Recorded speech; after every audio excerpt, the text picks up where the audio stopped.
Let's take a look at some of Nancy Cordes' interview with Governor Manchin. She asked him if his recent ad, where he literally takes aim at some of President Obama's policies, went too far.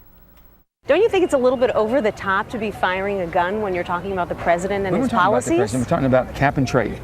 Cap and trade is dead on arrival. It should be. But it's still the president's agenda. Well, it should be, you know, it doesn't make who the president is. And spirit of Senator Byrd, if you're wrong, you're wrong.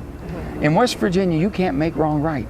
But when we talk about extremes in this election, isn't it kind of extreme to be firing a gun when you're talking about anyone's agenda? In West Virginia, if you don't know how to shoot a gun and handle a gun, you probably shouldn't be running for office.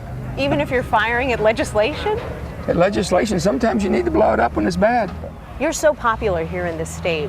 Why do you think you're where you are in the polls for Senate? I think basically it's not how we run our lives in West Virginia. We're not your provider. Government, the state government of West Virginia, is not going to be your provider. We're going to be the best partner because we believe we have an obligation to take care of those who absolutely cannot. But if everybody's sucking off the system and the entitlement mentality is you just got to give more, hardworking people don't believe that. And so you feel like you're being punished because that's the prevailing view that people have right now? I think the prevailing view in Washington is just keep printing more money. We figured sooner or later they got to get tired of, or either run out of ink or get tired of printing. We talked to a bunch of voters here today, and they seemed frustrated because they said one guy's running against President Obama, the other guy is running against Washington. We want to know what they would do for us. That's exactly. So that's what I was trying. I can't get anybody to talk. I mean, basically, it's all that, you know, they're running against President Obama and the administration. My name's on the ballot.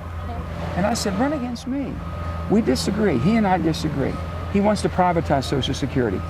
I think Erskine Bowles and Alan Simpson will come out December 1st with, you know, with their Fiscal Responsibility and Reform Act. And it'll show that we can basically secure that for the next 75 years, putting some good basic principles in place. He wants a 23% sales tax. That kills 95% of the people in this country. And in West Virginia, more than that. Because really, it's a break for the elite and the rich. If you're a millionaire, you can do it. He and I should be talking about that. He wants to do away with the education department. If you're a millionaire and you can send your children in, we need public education. We need to make it better, and we're working on that. We just have so many differences, and they won't even talk about it. I'm trying to talk about it because we are different, and we fixed our state because we didn't look at it through the eyes of a political party or the eyes of a political position. We looked at it through the eyes of the challenges of West Virginians.